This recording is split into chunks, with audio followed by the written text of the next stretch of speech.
नमस्कार दोस्तों, स्वागत है आप सभी लोगों का एक नई वीडियो में। आज की वीडियो का जो शीर्षक होगा, जो टाइटल होगा वो होगा the situation of orphan child in India. यानी भारत के अंदर जो अनाथ बच्चे हैं इनकी सिचुएशन किस तरीके से है। तो मैं आपको बता दूं, वर्तमान समय में यानी 2024 के अंदर भारत की जनसंख्या जो है वो लगभग 143 करोड़ के आसपास है। ठीक है, 1 अरब 43 करोड़ के आसपास। इस 1 अरब 43 करोड़ की जनसंख्या में अगर मैं बात करूं, 0 to 6 ईयर्स के जो चाइल्ड है वो लगभग 16 करोड़ है। 0 to 6 ईयर्स के चाइल्ड 16 करोड़ है। और बात करूं 6 साल से ऊपर और 19 साल से नीचे के जो बच्चे हैं लगभग 24 करोड़ के आसपास है। ठीक है, अब इस इतनी बड़ी संख्या में अगर हम बात करें सिर्फ 0 to 6 ईयर्स वालों की, तो 0 to 6 ईयर्स के जो 16 करोड़ बच्चे हैं उसमें लगभग 3 करोड़ पॉपुलेशन ऐसी है जो कि अनाथों की होती है।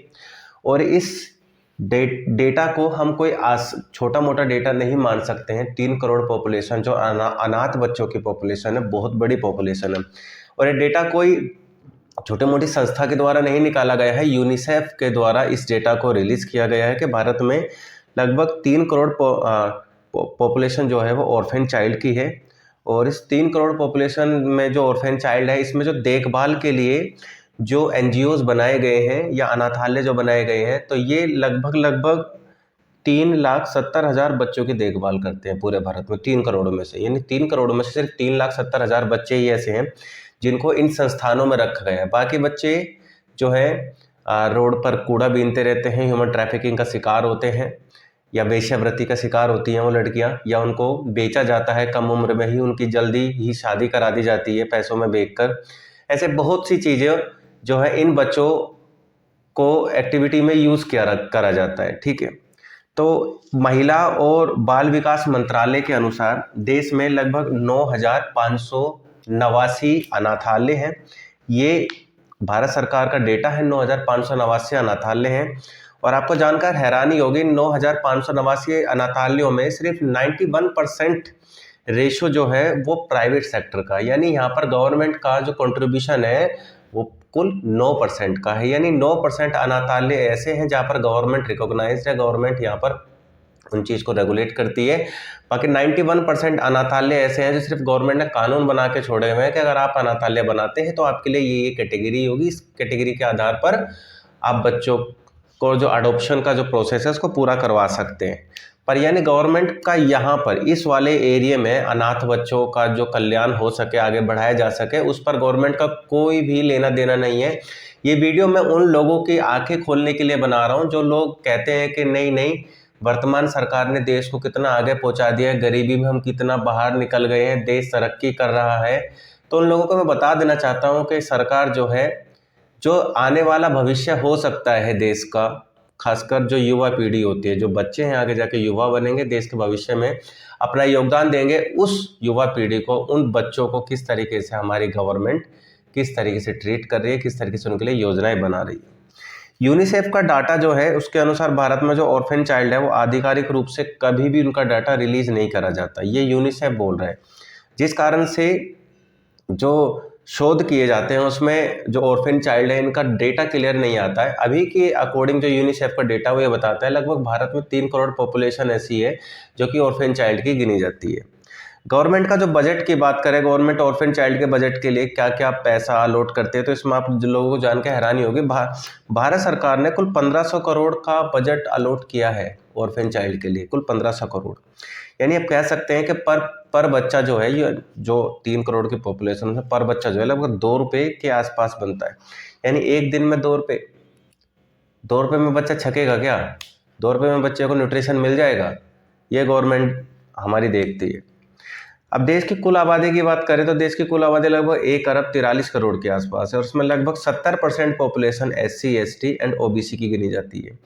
और आप लोगों को जानकर हैरानी होगी कि इन्हीं कैटेगरी में से सबसे ज़्यादा बड़ी पॉपुलेशन जो है ऑर्फन चाइल्ड की है, SC ST एंड OBC में से। ऑर्फन चाइल्ड में अगर बात करें तो अगर कुछ अभिभावक, कुछ माता पिता ऐसे होते हैं जिनके खुद का बच्चा नहीं हो पाता है तो वो गोद लेना चाहते हैं। अब एक्चुअली में भारत में 9,589 अनाथालय हैं जहाँ से गोद लेने की प्रथा के थ्रू आप बच्चा गोद ले सकते हैं, पर उसमें भी प्रोसेस इतना लंबा है कि जो अभिभावक बच्चों को गोद लेना चाहते हैं जो अनाथ का टाइटल उनके माथे से हटाना चाहते हैं, उनका प्रोसेस इतना कठिन है कि कभी कभी तो इस प्रोसेस को कंप्लीट करने में 2 साल 3 साल का समय लग जाता है। तो गवर्नमेंट ने रूल तो इतने तगड़े बना दिए हैं भाई कि किसी अनाथ बच्चे को अडॉप्ट किया जाए तो इस तरीके से क्राइटेरिया कैटेगरीज पूरी की जाए। पर भाई गवर्नमेंट यहाँ कहाँ सो रही है। गवर्नमेंट को ये सोचना होगा, समझना होगा कि हम किस तरीके से इन अनाथ बच्चों के लिए कार्य कर सकते हैं, स्कीम ला सकते हैं, योजनाएं बना सकते हैं। सिर्फ बोलने से कुछ नहीं होता है, ग्राउंड लेवल पर करने से होता है। 2011 के बाद से अभी तक सेंसस नहीं कराई है गवर्नमेंट ने, ठीक है, सेंसस डेटा रिलीज नहीं करा है। कैसे कराएगी जनसंख्या, जनसंख्या की गणना कैसे कराएंगे, कैसे पता चलेगा कि देश के अंदर ऑर्फन चाइल्ड आफ्टर कोरोना बढ़े हैं घटे हैं। भारत के अंदर जो आपकी इलीगल एक्टिविटीज होती है, ह्यूमन ट्रैफिकिंग होता है, बच्चियों को, जो लड़कियां होती हैं उनको बेचा जाता है, ठीक है, उनको गलत एक्टिविटी में यूज़ किया जाता है। जो लड़के होते हैं उनको जो कुछ प्रभावी दल होते हैं अपने खेमे में शामिल करके दूसरों को परेशान करने के लिए, उनके अगेंस्ट करने के लिए उनको तैयार करते हैं। तो ऐसे में गवर्नमेंट कर क्या रही है, गवर्नमेंट कह देती है कि हमने कुछ अपनी स्कीम बनाई है। तो गवर्नमेंट की कुछ स्कीम भी मैं आपको बता देता हूँ। जैसे गवर्नमेंट ने कुछ स्कीम बनाई है, जैसे मुख्यमंत्री बाल आशीर्वाद योजना करके स्कीम है, उत्तर प्रदेश मुख्यमंत्री बाल सेवा योजना करके है, प्रधानमंत्री केयर फॉर चिल्ड्रन है, care fund, PM care fund है एक, और मुख्यमंत्री सुख आश्रय योजना है। तो जितने भी मैंने आपको स्कीम बताई है ना, आप लोगों को जान के हैरानी होगी, इस स्कीम के अंदर पर बच्चे को, जो अनाथ है, उस अनाथ बच्चे को उसका रजिस्ट्रेशन कराना होगा, और वो अनाथालय में। वो मैं उन बच्चों की बात नहीं कर रहा हूँ जो रोड पे घूम रहे हैं अनाथों की तरह, मैं उनकी बात कर रहा हूँ जो अनाथालय के अंदर है। उन बच्चों को सिर्फ गवर्नमेंट जो है 1,000 रुपये प्रति माह देगी। अब 1,000 रुपये में एक बच्चे का न्यूट्रिशन एक महीने के लिए किस तरीके से पूरा हो सकता है, यार मुझे कमेंट बॉक्स में जरूर बताइएगा कि गवर्नमेंट को लगता है कि 1,000 रुपये में एक बच्चे का न्यूट्रिशन एक महीने के लिए किया जा सकता है। और बाकी जो बच्चे हैं, ये तो 3,70,000 की बात कर रहा हूँ मैं, जिनको 1,000 रुपये गवर्नमेंट देगी नहीं इन स्कीमों के थ्रू। बाकी जो बचे हुए 3 करोड़ में से लगभग 2,97,00,000 जो बच्चे हैं वो कहाँ जाएंगे, उनको इस स्कीम में शामिल कैसे करा जाए, क्योंकि स्कीम का क्राइटेरिया ही ऐसा है कि पूरा क्राइटेरिया फिल करने के बाद ही तब जाके वो बच्चा जो है वो इस स्कीम्स का फायदा उठा पाएगा। तो जिस बच्चे का कोई अभिभावक ही नहीं है, कोई अनाथालय में उसको रखा ही नहीं गया, तो वो बच्चे कहाँ जाए। अब इसी बात पर अनाथ जो है, अनाथों के ऊपर जो खतरे मंडराते हैं, उन खतरों को लेकर हम बात कर लेते हैं। जैसे लाखों बच्चा आपने देखा होगा सड़कों पर कूड़ा कचरा बीनते रहते हैं, जिस कारण उनके ऊपर जानलेवा बीमारी, क्योंकि गंदे हाथ डालते हैं और उन्हीं हाथों से फिर वो खाते हैं, सैनिटाइजेशन का कोई ख्याल रहता नहीं है, तो उनको बीमारियां जकड़ लेती हैं, बीमारियों से मर जाते हैं। या असुरक्षा, तो बहुत से लोग को से अराजक तत्व वैसे होते हैं जो कि ऐसे ही बच्चों को टारगेट करते हैं जहां पर एक तरीके से उनके लिए सॉफ्ट टारगेट हो जाते हैं, जहां से वो उनको पकड़ कर आसानी से बहला फुसला सकते हैं, किसी गलत एक्टिविटी में यूज़ कर सकते हैं, ह्यूमन ट्रैफिकिंग में यूज़ कर सकते हैं उनका। और या बात करें शोषण की, तो लड़कियां होती है चाहे लड़के होते हैं, दोनों का ही शोषण वो कर सकते हैं। लड़कियों को बेच सकते हैं, बाजार में बेच सकते हैं, गलत एक्टिविटी में उनको डाल सकते हैं। लड़कों को भी बेच सकते हैं, उनका शोषण कर सकते हैं, उनको घरों में फैक्ट्रीज में ज़बरदस्ती उन पर काम कराया जा सकता है, बंधुआ मजदूरी टाइप कराया जा सकता है। या फिर मानव तस्करी, जिसकी मैंने आपसे बार बार बात कर रहा हूँ कि ह्यूमन ट्रैफिकिंग, उनके शरीर के अंगों को निकाल कर बेचा जा सकता है। बहुत आसान एक तरीके से आप कह सकते हैं टारगेट हो सकते हैं बच्चे। तो सरकार इनकी सिक्योरिटी के लिए, इनकी मजबूती के लिए क्या काम करती है। 2022 में अमेरिकी विदेश विभाग की मानव तस्करी रिपोर्ट आती है। इस रिपोर्ट के अनुसार भारत में 47% बच्चे जो अनाथ हैं, अनाथों के जो 3 करोड़ मैंने बताया था, उन 3 करोड़ में जो 47% बच्चे हैं वो मानव तस्करी का शिकार हुए। समझ पा रहे हैं, यानी जो अनाथ बच्चे हैं उसका लगभग 50% रेशो वो है जो सिर्फ मानव तस्करी का शिकार हो रहे हैं। इस 47% में सिर्फ 59% लड़कियां ऐसी हैं जो मानव तस्करी का शिकार हुई हैं, और इसके अलावा 59% में 27% जो लड़कियां हैं, अनाथ बच्चे जो हैं, उनको कम उम्र में बेच दिया गया, इनकी शादियां करा दी गई कम उम्र में ही। और कम उम्र में अगर ये 18 साल से कम उम्र जो है कंप्लीट होने से पहले इनकी शादी करा दी जाएगी, तो इनके जो हेल्थ होगा उस पर क्या फ़र्क पड़ने वाला है। तो इस बात को गवर्नमेंट को सोचना होगा, समझना होगा, और लोगों को अपनी आंखें खोलनी होगी कि हमारी सरकार मंदिर बनाने से, मस्जिद बनाने के अलावा हमारे देश की जो प्रगति है, हमारे देश का जो भविष्य है, उस पर क्या काम कर रही है। बस हम लोग खुश हो जाते हैं कि मंदिर बन गया, मस्जिद बन गया। तो मंदिर मस्जिद बनाना एक अलग बात है, अच्छी बात है, हमारे धर्म को आगे प्रमोट करा जा रहा है, धर्म को प्रोटेक्ट करा जा रहा है, ये अच्छी बात है। हर देश की सरकार करती है, हमारे देश की सरकार भी कर रही है। पर हमारे देश का एक ऐसा लक्ष्य है जो हमको अभी करना चाहिए, क्योंकि आने वाले समय में, जब आने वाले 50 साल 100 साल बाद जब आने वाली पीढ़ी पूछेगी हमारे देश कहाँ पर बैठा है, क्या हमारे देश का सिर्फ इतना ही है कि हम लोग भारत के अंदर भारत की जीडीपी को बढ़ाते रहे, भारत के अंदर जो पॉपुलेशन है, अगर किसी बच्चे के माँ बाप मर जाते हैं तो जो राज्य होता है वही उसका अभिभावक होता है, ये परिभाषा है। तो राज्य की हम लोग संतान हैं, हम एसेट है, संपत्ति है, पूंजी है हम अपने देश की। तो ऐसे बच्चों को, जो देश की संपत्ति है, देश की पूंजी है, देश उनका अभिभावक है, तो देश उनके लिए, यानी देश यानी सरकार क्या कर रहा है, क्या कर रही है सरकार? स्कीम के नाम पे सिर्फ 1,000 रुपये थमा दिए जाते हैं एक महीने, वो भी उन बच्चों को जो अनाथालय में है ही नहीं, जो रोड पे घूम रहे हैं, भीख मांग रहे हैं, गंदा कूड़ा बीन रहे हैं। तो उन लोगों को क्या, उन लोगों को तो ह्यूमन ट्रैफिकिंग वगैरह शोषण में यूज किया जा रहा है। अनाथ लड़कों को अक्सर जो चरमपंथी समूह होते हैं वो अपनी ओर कर लेते हैं, बहला फुसला लेते हैं और फिर उनको अपने लिए अपने ग्रुप में शामिल कर लेते हैं। और फिर ऐसे लोग आगे जाके दंगाई बन जाते हैं, पैसों के लिए, 500 हज़ार के लिए कुछ भी करने को तैयार होते हैं। 2011 की सेंसस का डाटा बता देता हूँ, क्योंकि देखिए 2011 के बाद सेंसस का डेटा रिलीज नहीं हुआ है। तो 2011 की सेंसस के अकॉर्डिंग जो है, भारत के अंदर बिलो पॉवर्टी लाइन यानी बीपीएल लाइन से नीचे वाले जो रहने वाले लोग थे, लगभग 21.92%, यानी लगभग 22% लोग ऐसे थे। टोटल पॉपुलेशन जो उस समय 121 करोड़ बताई गई थी, 121 करोड़ पॉपुलेशन का लगभग 22% लोग ऐसे थे जो कि बीपीएल श्रेणी से नीचे रहा करते थे।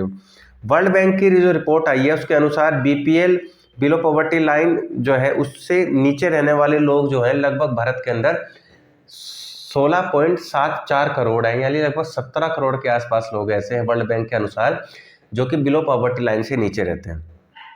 और ये मैं डेटा क्यों बता रहा हूँ कि जो वर्ल्ड बैंक की जो रिपोर्ट है, वर्ल्ड बैंक की रिपोर्ट के अकॉर्डिंग पर डे अगर किसी भी व्यक्ति की जो मजदूरी सीमा है वो 576 रुपये है, तो वर्ल्ड बैंक उसको बिलो पॉवर्टी लाइन से ऊपर रखता है। पर यहाँ तो भारत की वर्ल्ड बैंक के अकॉर्डिंग भारत की जो प्रति व्यक्ति एक तरीके से डेली बेस की जो इनकम है वो कितनी है, 181 रुपये पर दिन। और ये भी सभी की नहीं बता रहा हूँ मैं, ठीक है। तो एक अप्रोक्स डेटा बता रहा हूँ, 181 रुपये पर दिन, और वर्ल्ड बैंक का डेटा बताता है 576 रुपये पर दिन। तो यहाँ डेटा देखा जाए तो भारत की पॉपुलेशन सही मायनों में गरीबी की ओर बढ़ रही है। और ये मैं नहीं कह रहा हूँ, अगर भारत की पॉपुलेशन इतनी ही अमीर होती, भारत की पॉपुलेशन में पर कैपिटा इनकम इतना अच्छा होता, तो गवर्नमेंट ऑफ इंडिया 80 करोड़ लोगों को फ्री राशन क्यों दे रही है? अगर हम लोग इतने ही कैपेबल हैं, इतने इंडिपेंडेंट है, सब कुछ हमारे पास में है, तो आप 80 करोड़ लोगों को फ्री राशन क्यों दे रहे हैं? उनको स्किल सिखाइए, उनके लिए स्कूल खोलिए, कॉलेजेस खोलिए, जो शोधशालाएं होती हैं वो खोलिए ताकि वो रिसर्च कर सके, देश को आगे पहुंचा सके, स्किल उनके अंदर डेवलप कीजिए। भारत में पर कैपिटा इनकम की बात करूं तो आज की डेट में भारत में पर कैपिटा इनकम लगभग 8,000 साढ़े 8,000 रुपये पर मंथ के आसपास है, लगभग 98,000 पर ईयर का पर कैपिटा इनकम निकल के आता है। और ये पर कैपिटा इनकम को ज़्यादा मत मानिएगा, 8,000 रुपये में पूरा महीना चलाना है, 8,000 में पूरा महीना चलाना है। और आज की जिस तरीके से महंगाई है, तेल 200-250 रुपये किलो आता है, इसके अलावा आटे पे भी 5% जीएसटी सरकार ने लगाया हुआ है, इसके अलावा खाने का सामान, सब्जियां हैं, फल फ्रूट हैं, ठीक है, इवन दाल रोटी खाने में भी इंसान को इतनी मेहनत करनी पड़ती है। उसके अलावा चीज़ें दिन पे दिन इतनी महंगी होती जा रही हैं कि चीज़ें अफोर्ड कैसे करी जाए, इस बात को लेकर ही प्रॉब्लम होती है। तो गरीबी में मैं आपको बताता हूँ, जो नीति आयोग है, जो भारत का एक थिंक टैंक के रूप में काम करता है, तो नीति आयोग की रिपोर्ट के अकॉर्डिंग नीति आयोग ये बोलता है कि 2015 के बाद से और 2020 तक लगभग 24 करोड़ लोग जो ऐसे हैं जिनको हमने कहाँ से बाहर निकाला है, बिलो पॉवर्टी लाइन, यानी गरीबी रेखा से जो नीचे रह रहे थे उनको गरीबी रेखा से ऊपर लेके आए हैं 24 करोड़ लोगों को। ये नीति आयोग की रिपोर्ट बोलती है। और नीति आयोग की रिपोर्ट ये कहाँ तक सही है, कहाँ तक सही नहीं है, इसका हम अंदाज़ा नहीं लगा सकते हैं फिलहाल के लिए। अभी भारत में लगभग 11% लोग ही बीपीएल श्रेणी से नीचे रहते हैं, ये नीति आयोग कह रहा है, जो कि पहले 29% हुआ करता था। अभी 11% हो गया है। पर अगर सही मायनों में नीति आयोग के अकॉर्डिंग हम देखा जाए कि बिलो पॉवर्टी लाइन से लोगों को निकाला गया है, तो आप फिर फ्री राशन क्यों दे रहे हैं? एक बार फिर से मैं आप लोगों से पूछता हूँ। एक रिपोर्ट आती है, अंत में वीडियो को समाप्त करते हैं। ये लास्ट मैं पूछ रहा हूँ आपसे कि ग्लोबल हंगर इंडेक्स 2023 रिलीज करी जाती है और 2023 के अकॉर्डिंग भारत 125 कंट्रियों में 111वें स्थान पर आता है हंगर इंडेक्स में। 2024 की ग्लोबल हंगर इंडेक्स जारी करी जाती है। इस बार इसमें 127 कंट्री इंक्लूड करी जाती है और भारत की रैंकिंग इसमें 105 पर आती है। तो यहाँ देखते हैं कि यहाँ पर जो रैंकिंग है भारत की 111 से घटकर 105 पर आई है।